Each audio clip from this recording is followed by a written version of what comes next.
Pale Fire, a poem in 4 cantos. Canto 1. I was the shadow of the waxwing slain by the false azure in the window pane.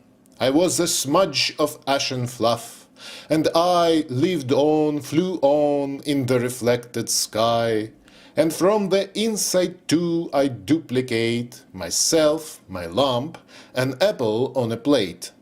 Uncurtaining the night, I'd let the glass hang all the furniture above the grass. And how delightful when a fall of snow covered my glimpse of lawn, and reached up so as to make chair and bed exactly stand upon that snow out in that crystal land.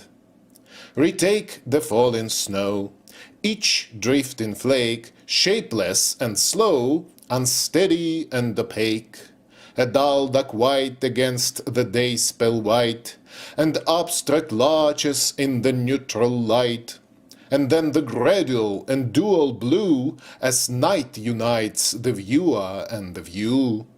And in the morning diamonds of frost express amazement, whose sped feet have crossed from left to right the blank page of the road, reading from left to right in winter's code, a dot, an arrow pointing back, repeat, dot, arrow pointing back, a pheasant's feet, talk-weighted beauty, sublimated grouse, finding your china right behind my house.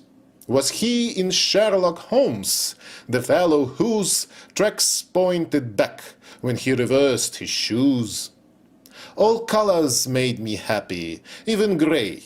My eyes were such that literally they took photographs. Whenever I'd permit, or with a silent shiver order it, whatever in my field of vision dwelt, an indoor scene hickory leaves, the swelled stilettos of a frozen stilly side, was printed on my eyelid's nether side, where it would tarry for an hour or two, and while this lasted, all I had to do was close my eyes to reproduce the leaves, or indoor scene, or trophies of the eaves.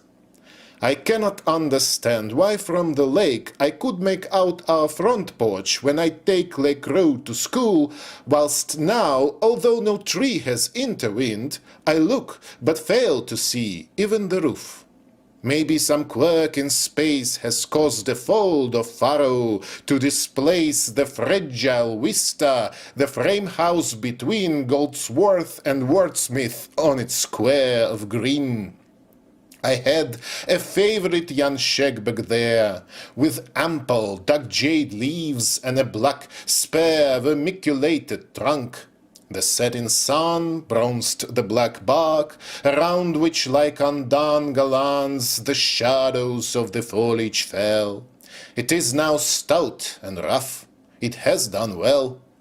White butterflies turn lavender as they pass through its shade, where gently seems to sway the phantom of my little daughter's swing. The house itself is much the same. One wing we've had revamped. There's a solarium, there's a picture window flanked with fancy chairs. TV's huge paperclip now shines instead of the stiff vane so often visited by the naive, the gauzy mockingbird, retelling all the programs she had heard, switching from chippo, chippo to a clear twee, twee, then rasping out, come here, come here, come here, flirting her tail aloft, or gracefully indulging in a soft upward hop-flop, and instantly, twee, returning to her perch, the new TV. I was an infant when my parents died. They both were ornithologists. I've tried so often to evoke them that today I have 1,000 parents. Sadly they dissolve in their own virtues and recede, but certain words, chance words I hear or read, such as bad heart, always to him refer, and cancer of the pancreas to her. A preterist, one who collects cold nests, Here was my bedroom, now reserved for guests. Here, tucked away by the Canadian maid, I listened to the buzz downstairs and prayed for everybody to be always well. Uncles and aunts, the maid, her niece Adele, who'd seen the Pope, people in books, and God. I was brought up by dear bizarre Aunt Maud, a poet and a painter with a taste for realistic objects interlaced with grotesque growth and images of doom. She lived to hear the next babe cry. Her room we've kept intact. Its trivia create a still life in her style. The paperweight of convex glass enclosing a lagoon, the verse book open and the index moon, moonrise, more, moral, the Fallon guitar, the human skull, and from the local star a curio, Red Sox beat Young's 5-4 on Chapman's Homer, thumbtacked to the door. My God died young. Theology I found degrading and its premises unsound. No freeman needs a God. But was I free? How fully I felt nature glued to me, and how my childish palate loved the taste, half fish, half honey, of that golden paste. My picture book was at an early age the painted parchment paper in our cage. More rings around the moon, blood orange sun, twinned iris, and that rare phenomenon, the iridule, when beautiful and strange, in a bright sky above a mountain range, one opal cloudlet in a novel form reflects the rainbow of a thunderstorm, which in a distant valley has been staged. For we are most artistically caged. And there's the wall of sound, the nightly wall raised by a trillion crickets in the fall, impenetrable. Halfway up the hill I'd pause in thrall of their delirious thrill. That's Dr. Saturn's light, that's the Great Bear. 1,000 years ago 5 minutes were equal to 40 ounces of fine sand. Outstare the stars, infinite foretime and infinite after time. Above your head they close like giant wings, and you are dead. The regular vulgarian, I dare say, is happier. He sees the Milky Way only when making water. Then as now I walked at my own risk, whipped by the bough, tripped by the stump, asthmatic, lame and fat, I never bounced a ball or swung a bet. I was the shadow of the waxwind slain by faint remoteness in the window pane. I had a brain, 5 senses, 1 unique. But otherwise I was a cloutish freak. In sleeping dreams I played with other chaps, but really envied nothing, save perhaps the miracle of a lemniscate left upon wet sand by nonchalantly deft bicycle tires.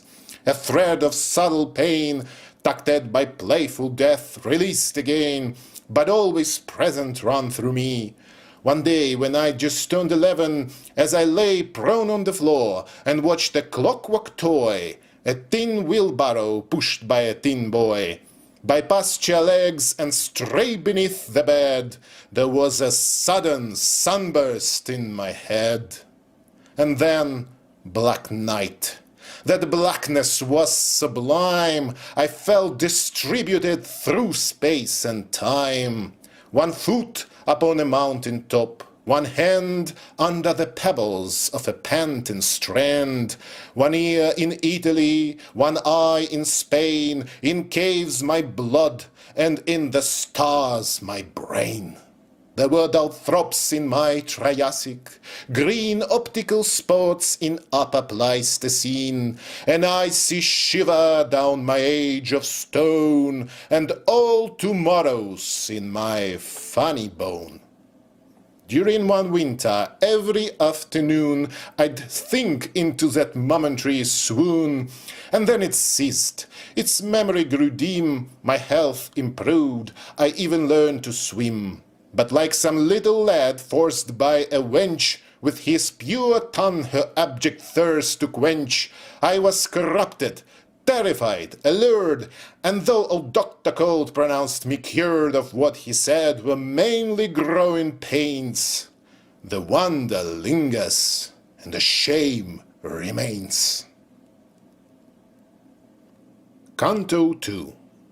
There was a time in my demented youth when somehow I suspected that the truth about survival after death was known to every human being.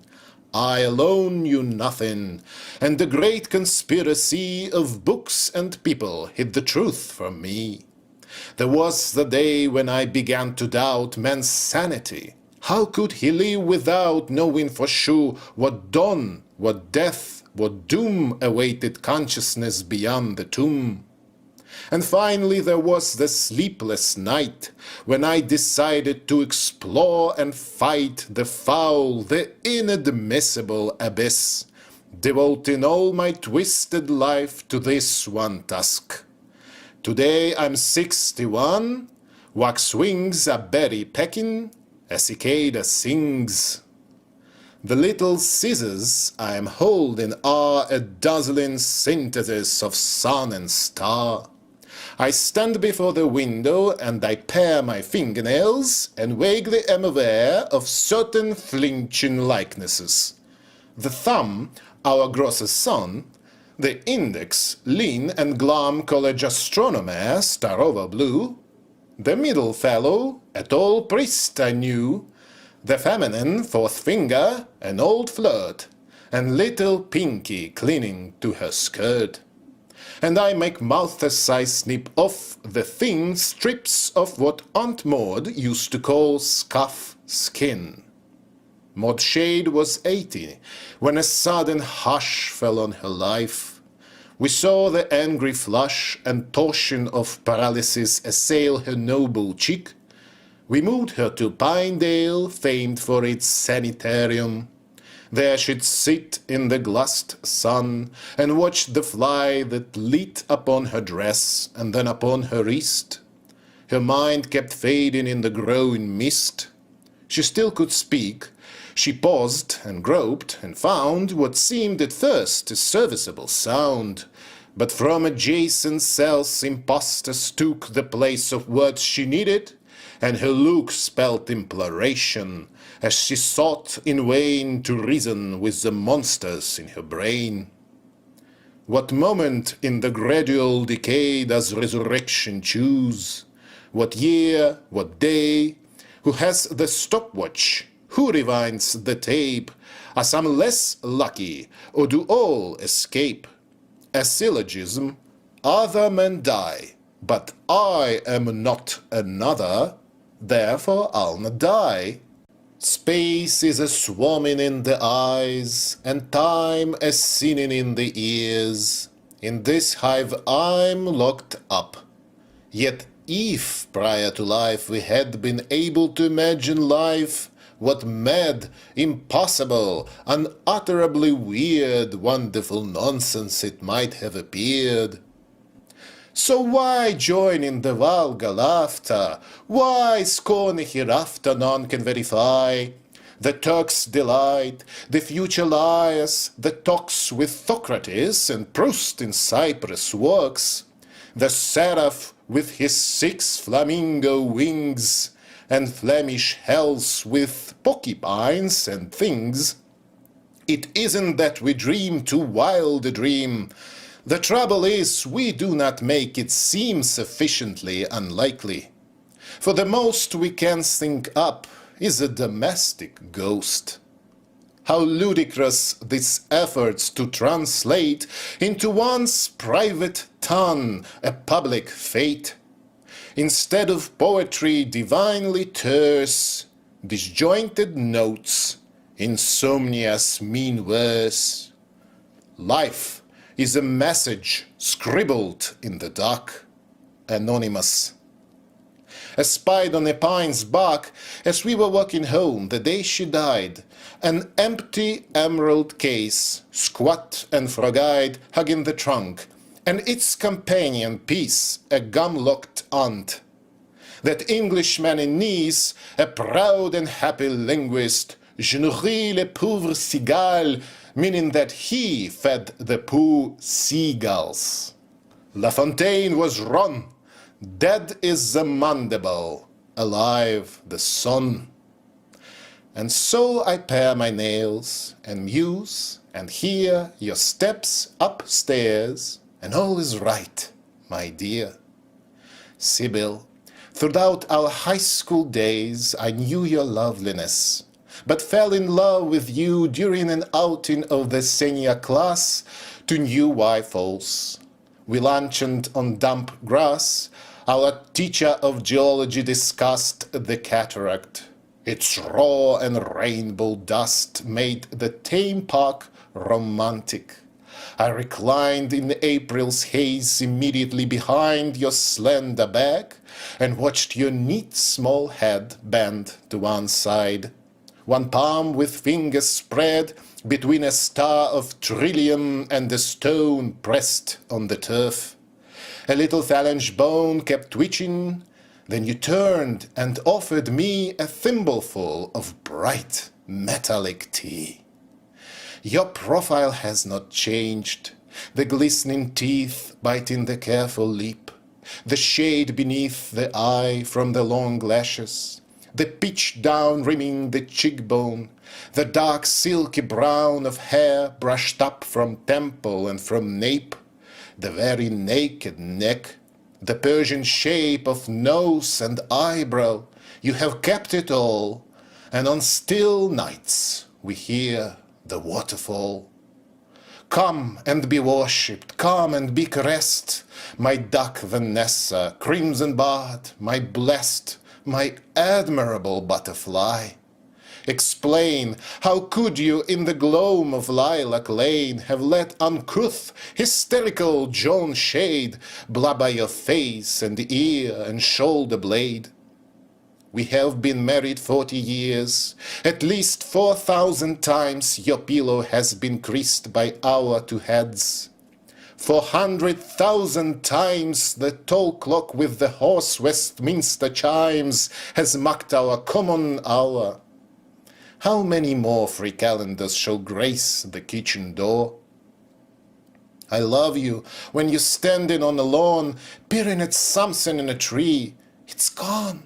It was so small. It might come back. All this voiced in a whisper, softer than the kiss. I love you when you call me to admire a jet's pink trail above the sunset fire. I love you when you're humming as you pack a suitcase or the farcical car sack with round-trip zipper. And I love you most when with a pensive nod you greet her ghost, or hold her first toy on your palm, or look at a postcard from her found in a book. She might have been you, me, or some quaint blend. Nature chose me so as to wrench and rend your heart and mine. At first we'd smile and say, "Oh, little girls are plump," or "Jim McWay, the family oculist, will cure that slight squint in no time, and later she'll be quite pretty, you know."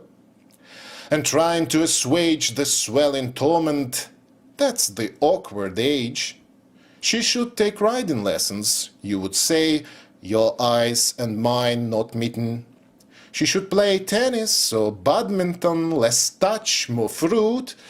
She may not be a beauty, but she's cute. It was no use, no use. The prizes won in French and history, no doubt, were fun. At Christmas parties games were rough, no doubt, and one shy little guest might be left out. But let's be fair, while children of her age were cast as elves and fairies on the stage that she'd helped paint for the school pantomime, my gentle girl appeared as Mother Time, A bent charwoman with slop, pail and broom, and like a fool I sobbed in the man's room. Another winter was scraped, scooped away. The toothwort white haunted our woods in May. Summer was power mowed, and autumn burned. Alas, the dingy cygnet never turned into a wood duck. And again your voice. But this is prejudice. You should rejoice that she is innocent. Why overstress the physical? She wants to look a mess. Virgins have written some resplendent books. Love-making is not everything. Good looks are not that indispensable. And still, old Pan would call from every painted hill. And still the demons of our pity spoke. No lips would share the lipstick of her smoke. The telephone that ran before a ball every 2 minutes in Sorosa Hall for her would never ring.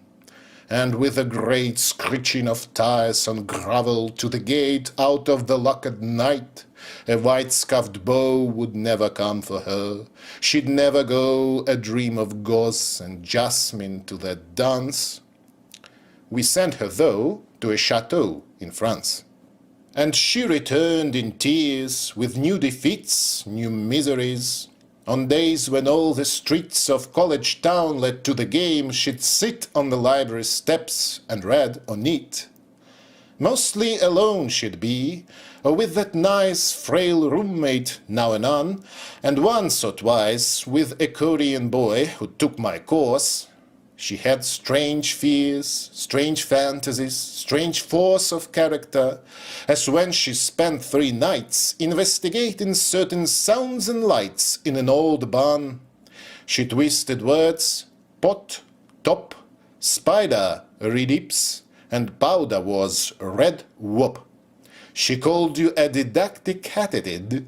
She hardly ever smiled, and when she did, it was a sign of pain. She'd criticize ferociously our projects, and with eyes expressionless sit on her tumbled bed, spreading her swollen feet, scratching her head with thoracic fingernails, and mourn, murmuring dreadful words in monotone.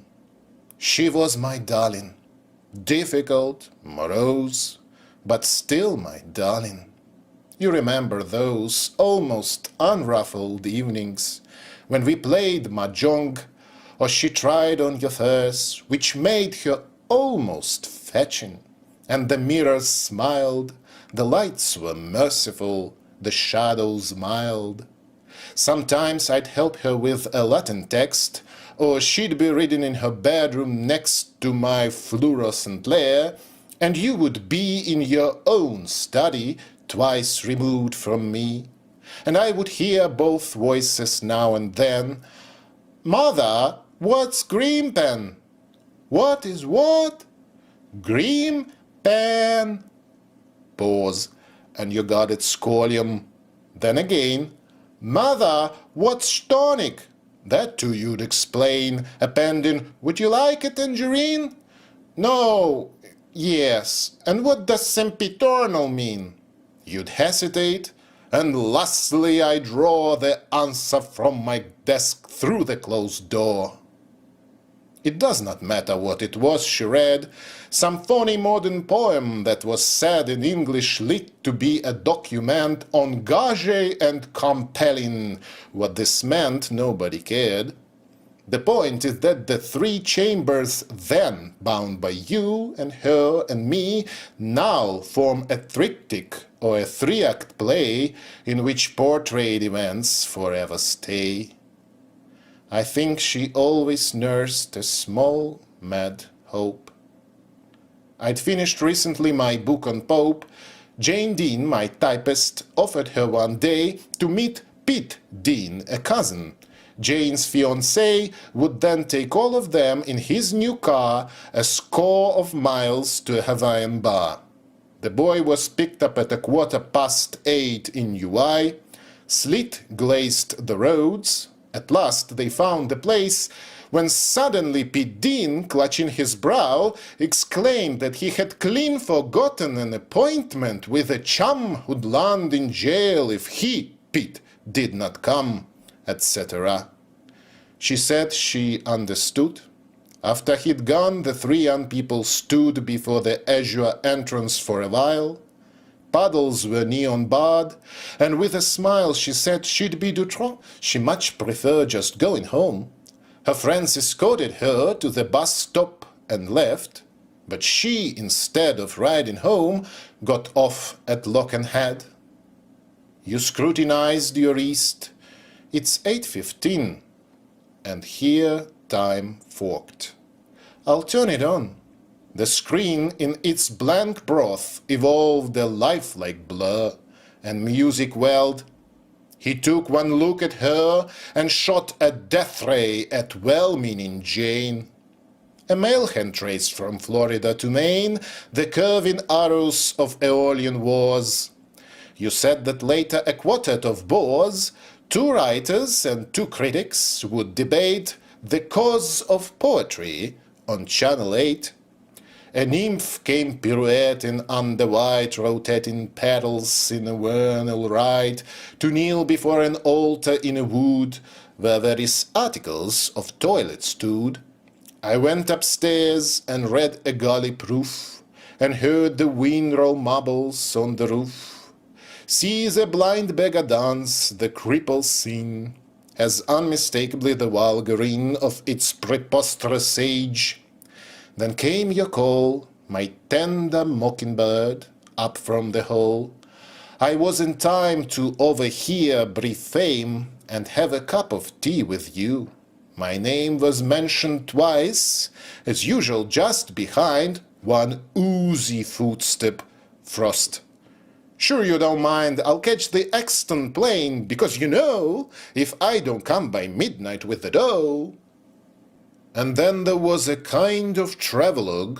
A host narrator took us through the fog of a March night, where headlights from afar approached and grew like a dilating star, to the green indigo and tawny sea, which we had visited in '33, 9 months before her birth. Now it was all pepper and salt, and hardly could recall that first long ramble, the relentless light. The flock of sails, one blue among the white, clashed queerly with the sea, and 2 were red. The man in the old blazer crumbing bread, the crowding gulls insufferably loud, and 1 duck pigeon waddling in the crowd. Was that the phone? You listened at the door. Nothing. Picked up the program from the floor. More headlights in the fog. There was no sense in window rubbing, only some white fence, and the reflector poles passed by unmasked. Are we quite sure she's acting right? You asked. It's technically a blind date, of course. Well, shall we try the preview of Remorse? And we allowed in all tranquility the famous film to spread its charmed marquee. The famous face flowed in fair and inane, the parted lips, the swimming eyes, the grain of beauty on the cheek, odd Gallicism, and the soft form dissolving in the prism of corporate desire. I think, she said, I'll get off here. It's only Lock and Head. Yes, that's okay. Gripping the stun, she peered at ghostly trees. Bus stopped. Bus disappeared. Thunder about the jungle. No, not that. Pat Pink, our guest, anti-atomic chat. 11 struck. You sighed. Well, I'm afraid there's nothing else of interest. You played network roulette. The dial turned and tricked. Commercials were beheaded. Faces flicked. An open mouth in midsun was struck out. An imbecile with sideburns was about to use his gun, but you were much too quick. A jovial Negro raised his trumpet. Trick! Your ruby ring made life and laid the law. Ah, switch it off. And as life snapped, we saw a pinhead light dwindle and die in black infinity. Out of his lakeside shack, a watchman, Father Time, all grey and bent, emerged with his uneasy dog and went along the reedy bank. He came too late. You gently yawned and tucked away your plate. We heard the wind, we heard it rush and throw twigs at the window pane.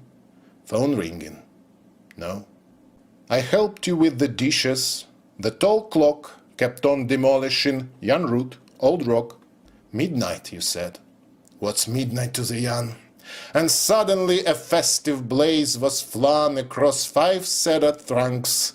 Snow patches showed, and a petrol car on our bumpy road came to a crunching stop. Retake! Retake!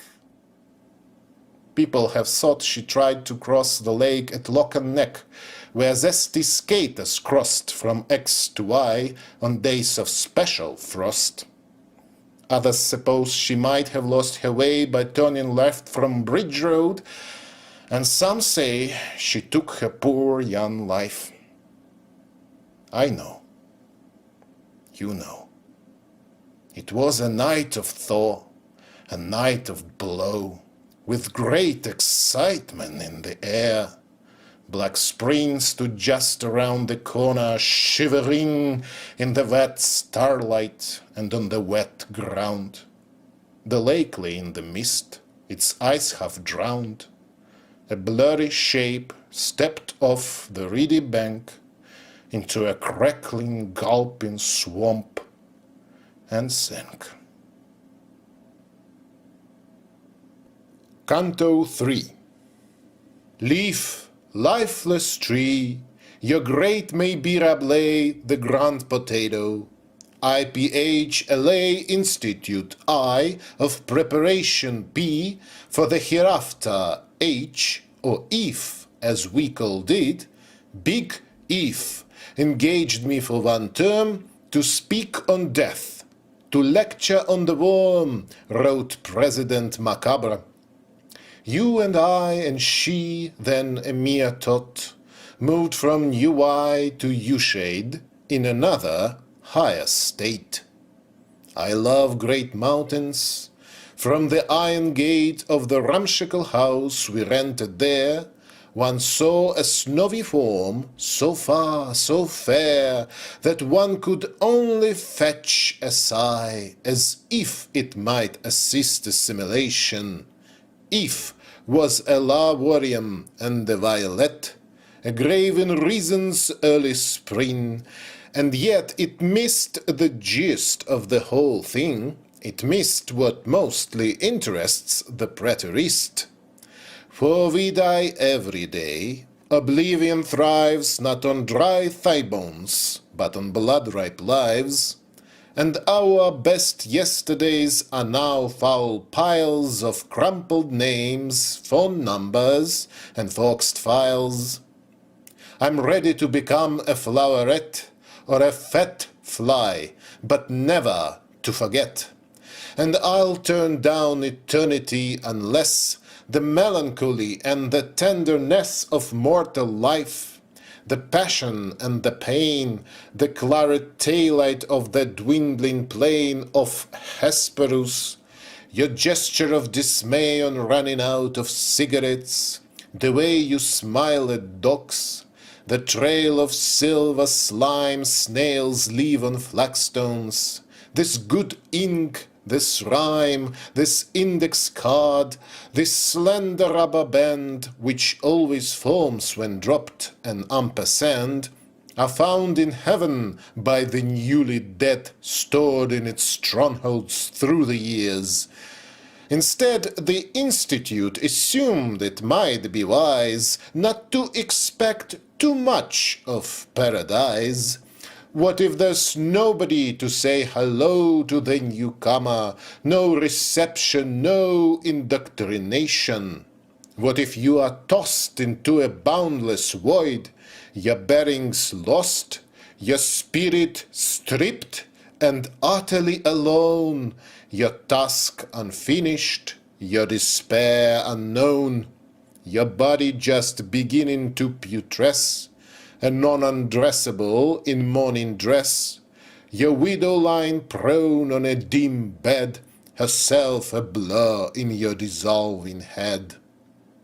While snubbing gods, including the big G, if borrowed some peripheral debris from mystic visions, and it offered tips, the amber spectacles for life's eclipse, how not to panic when you're made a ghost, sidle and slide, choose a smooth third and coast, meet solid bodies and glissade right through, or let a person circulate through you.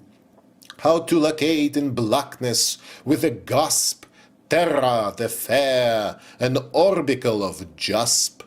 How to keep sane in spiral types of space, precautions to be taken in the case of freak reincarnation. What to do on suddenly discovering that you are now a yawn and vulnerable toad plump in the middle of a busy road, or a bare cub beneath the burning pine, or a book mite in a revived divine. Time means succession, and succession change. Hence timelessness is bound to disarrange schedules of sentiment. We give advice to widower, he has been married twice, he meets his wives, both loved, both loving, both jealous of one another. Time means growth, and growth means nothing in Elysian life. Fondling a changeless child, the flax-haired wife grieves on the brink of a remembered pond full of a dreamy sky.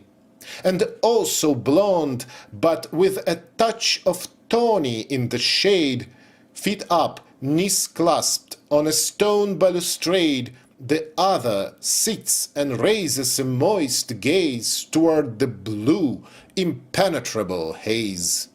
How to begin, which first to kiss, what toy to give the babe? Does that small solemn boy know of a head-on crush which on a wild March night killed both the mother and the child?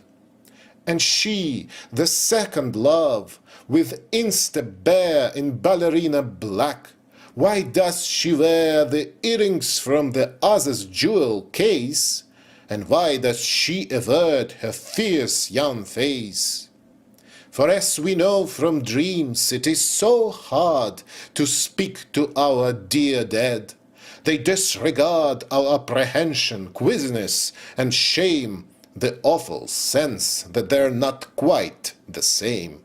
And our school chum, killed in a distant war, is not surprised to see us at his door, and in a blend of jointiness and gloom points at the puddles in his basement room.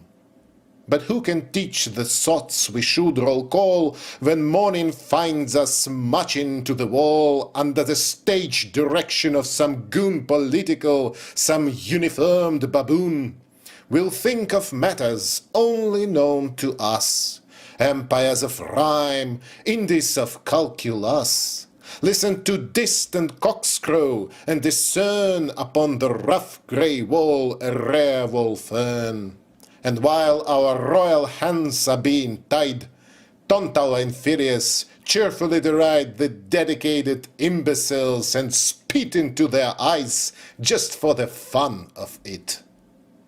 Nor can one help the exile, the old man dying in the mortal with a loud fen revolving in the torrid prairie night, and from the outside bits of colored light reaching his bed like duck hands from the past, offering gems. And death is coming fast. He suffocates and conjures in 2 tons the nebulae dilating in his lungs. A wrench, a rift, that's all one can foresee. Maybe one finds Le Grand Neon, maybe again one spirals from the tuber's eye. As you remarked the last time we went by the institute, I really could not tell the difference between this place and hell. We heard cremationists guffaw and snot at grubbermans denouncing the retort as detrimental to the birth of wraith. We all avoided criticizing faith.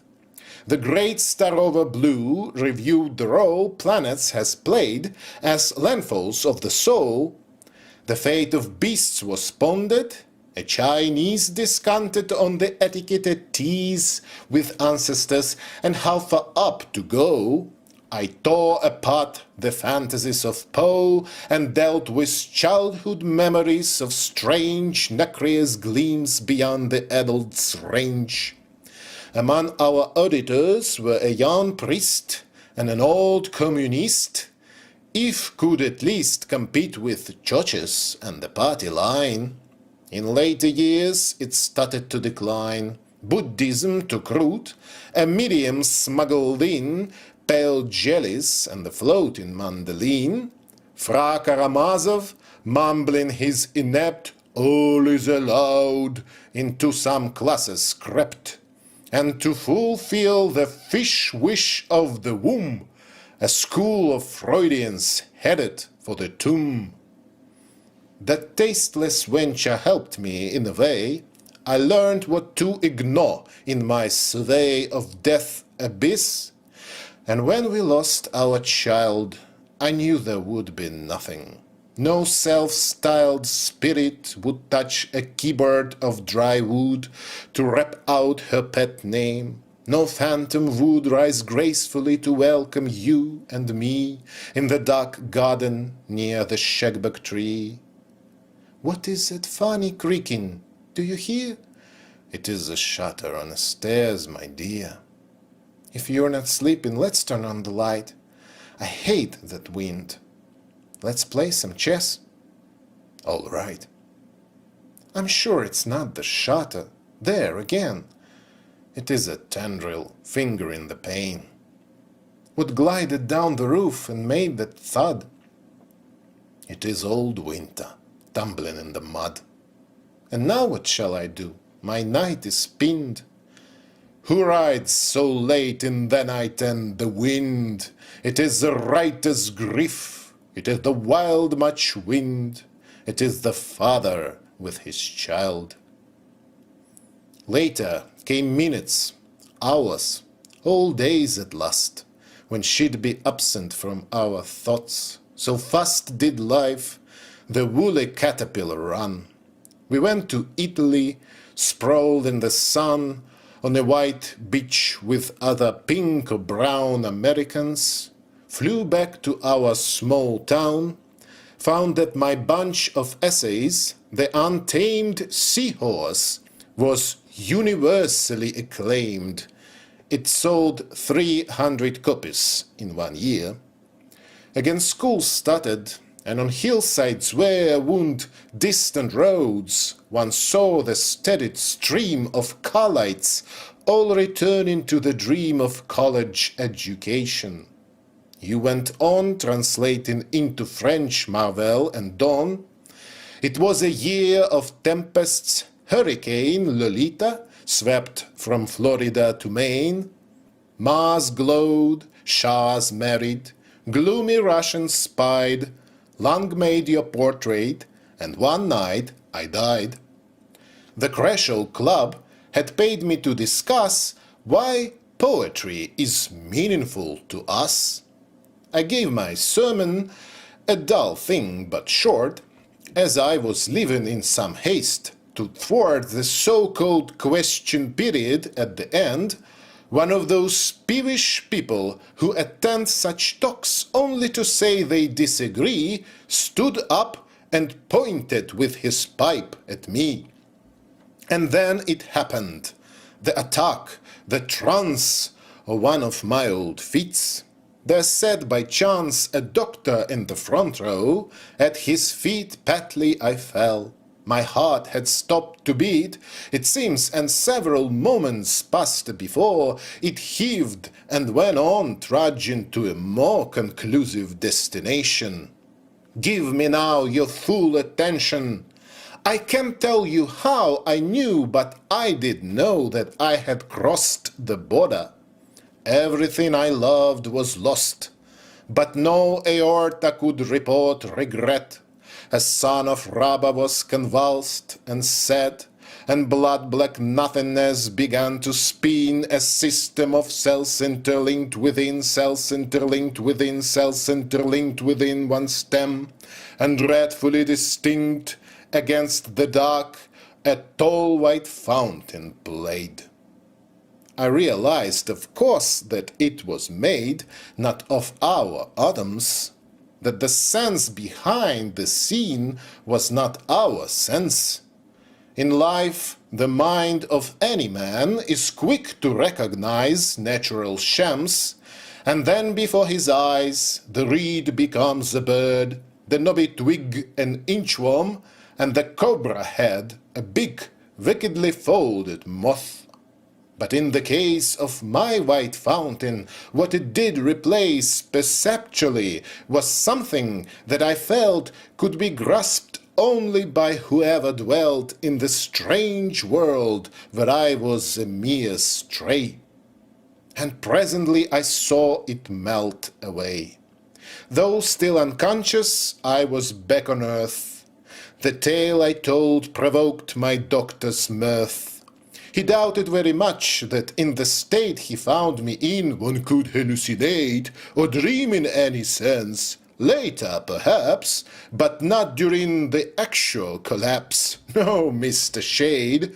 But, doctor, I was dead. He smiled. Not quite, just half a shade, he said. However, I demurred.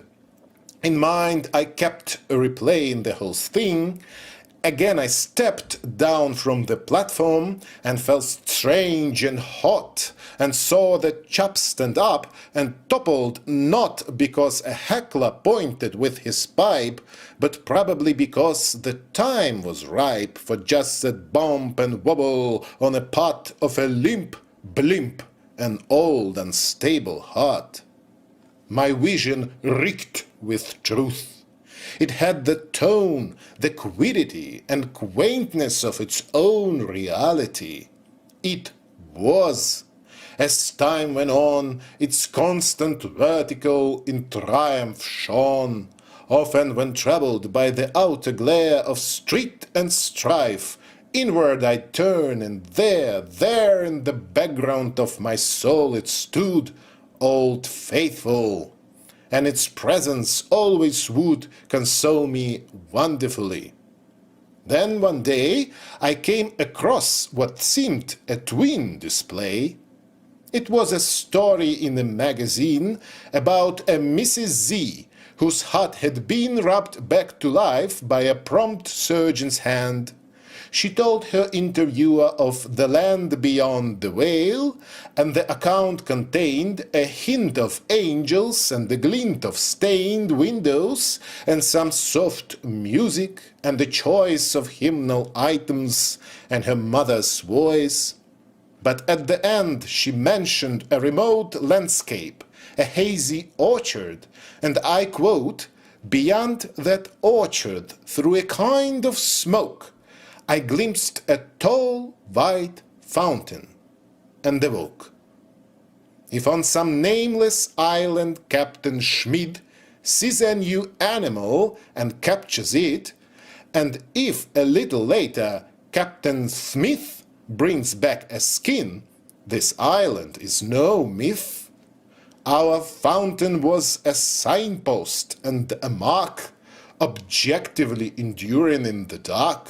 Strong as a bone, substantial as a tooth, and almost vulgar in its robust truth. The article was by Jim Coates. To Jim, forthwith I wrote, got her address from him, drove west 300 miles to talk to her, arrived, was met by an impassioned purr, Saw the blue hair, those freckled hands that wrapped orchidea's air, and knew that I was trapped. Who'd miss the opportunity to meet a poet so distinguished? It was sweet of me to come. I desperately tried to ask my questions. They were brushed aside. Perhaps some other time. The journalist still had her scribblings. I should not insist. She plied me with fruit cake, turning it all into an idiotic social call. I can't believe, she said, that it is you. I loved your poem in the Blue Review. That one about Mont Blanc. I have a niece who's climbed the Matterhorn.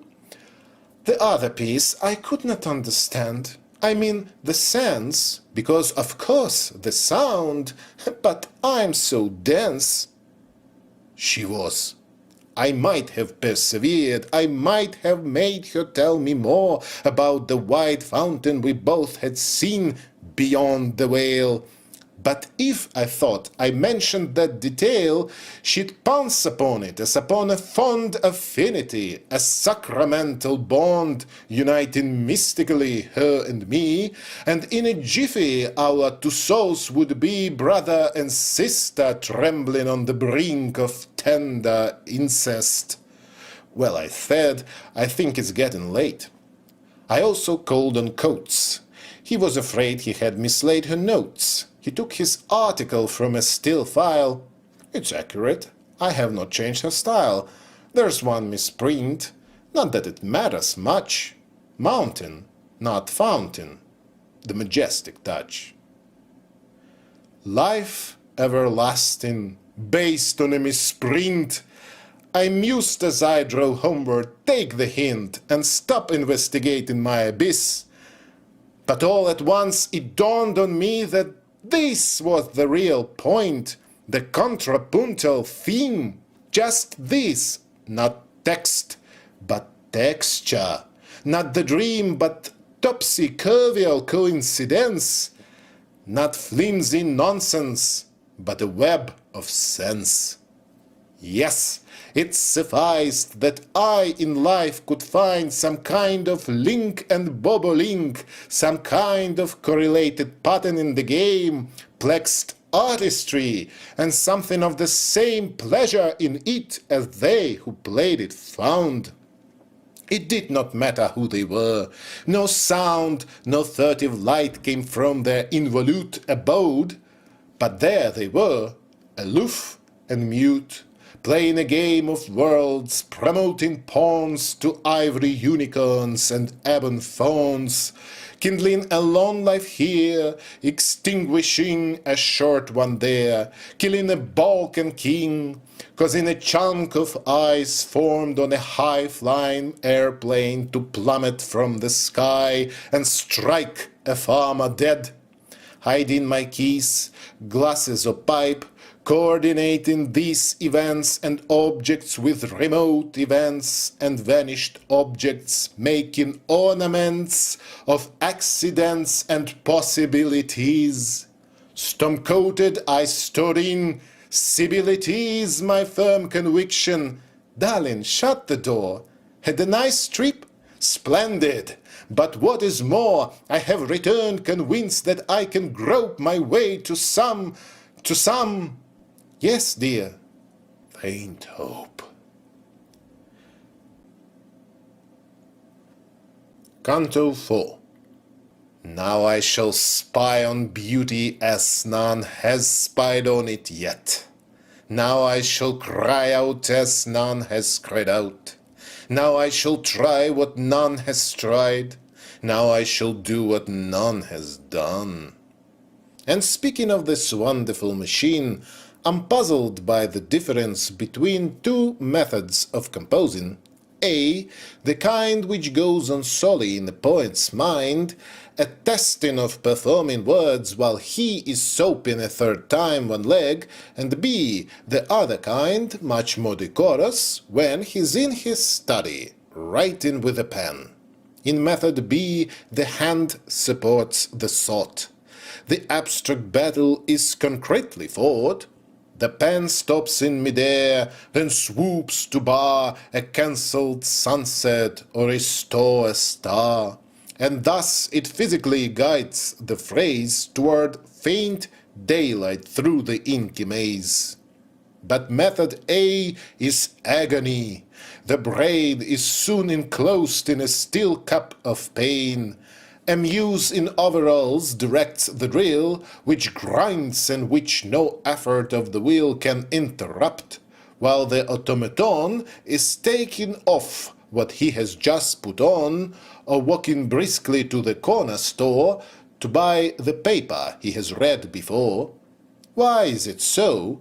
Is it perhaps because in penless work there is no pen-poised pause, and one must use 3 hands at the same time, having to choose the necessary rhyme, hold the completed line before one's eyes, and keep in mind all the preceding tries? Or is the processor deeper with no desk to prop the false and hoist the poetesque?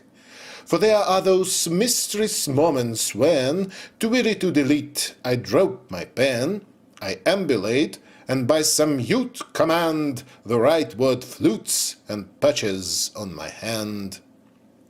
My best time is the morning, my preferred season midsummer. I once overheard myself awakening while half of me still slept in bed. I tore my spirit free and caught up with myself upon the lawn, where clover leaves capped the topaz of dawn, and where shade stood in nightshirt and one shoe. And then I realized that this half too was fast asleep. Both laughed, and I awoke safe in my bed as day its actual broke, and robins walked and stopped, and on the damp gemmed turf a brown shoe lay. My secret stamp, the shade impress, the mystery inborn, mirages, miracles, midsummer morn. Since my biographer may be too staid or know too little to affirm that shade shaved in his bath, here goes. He'd fixed a sort of hinge and screw affair, a still support running across the tub to hold in place the shaving mirror right before his face, and with his too renewing tap-warmth he'd sit like a king there, and like Marat bleed. The more I weigh, the less secure my skin. In places it's ridiculously thin. Thus near the mouth, the space between its wick and my grimace invites the wicked nick. Of this julep, one day I must set free the Newport frill inveterate in me. My Adam's apple is a prickly pear. Now I shall speak of evil and despair as none has spoken. 5, 6, 7, 8, 9 strokes are not enough. 10, I palpate through strawberry and cream the gory mess, and find unchanged that patch of prickliness.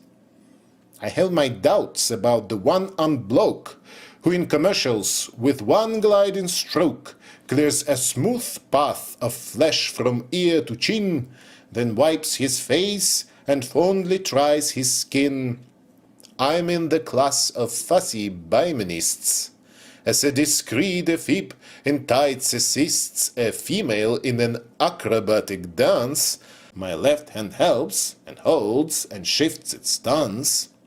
Now I shall speak better than any soap is the sensation for which poets hope, when inspiration and its icy blaze, the sudden image, the immediate phrase over the skin at ripple send, making the little hairs all stand on end, as in the enlarged animated scheme of whiskers mowed when held up by our crim.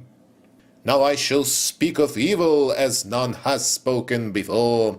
I loathe such things as jazz, the white-host moron torturing a black bull raid with red, Abstractist bric-a-brac, primitivist folk masks, progressive schools, music in supermarkets, swimming pools, brutes, bores, class-conscious Philistines, Freud, Marx, fake sinkers, puffed-up poets, frauds, and sharks. And while the safety blade with scrape and screak travels across the country of my cheek, cars on the highway pass, and up the steep incline big trucks around my jawbone creep, and now a silent line of dogs, and now sunglasses to be rude, and now I plough old Zambler's fields where my grey stubble grows, and slaves make hay between my mouth and nose. Man's life as commentary to abstruse unfinished poem. Note for further use. Dressing in all the rooms, I rhyme and roam throughout the house with, in my fist, a comb, or a shoehorn which turns into the spoon I eat my egg with. In the afternoon, you drive me to the library. We dine at 6:30, and that odd muse of mine, my versipal, is with me everywhere, in carl and in car, and in my chair. And all the time, my love, you two are there, beneath the word, above the syllable, to underscore and stress the vital rhythm. One heard a woman's dress rustle in the days of yore. I've often caught the sound and sense of your approaching thought. And all in you is youth, and you make new by quoting them old things I made for you. Dim Gulf was my first book, free verse. Night Road came next, then Heber's Cup, my final float in the dumb carnival. For now I term everything poems, and no longer squirm. But this transparent thingum does require some moondrop title. Help me, Will. Pale fire. Gently the day has passed in a sustained low hum of harmony. The brain is drained and a brown ament, and the noun I meant to use but did not, dry on the cement. Maybe my sensual love for the consonne d'appui, echo's fey child, is based upon a feeling of fantastically planned, richly rhymed life. I feel I understand existence, or at least a minute part of my existence, only through my art, in terms of combinational delight. And if my private universe scans right, so does the verse of galaxies divine, which I suspect is an iambic line. I'm reasonably sure that we survive, and that my darling somewhere is alive, as I am reasonably sure that I shall wake at 6 tomorrow on July the 22nd, 1959, and that the day will probably be fine. Though this alarm clock let me set myself, yawn and put back Shade's poems on their shelf. But it's not bedtime yet.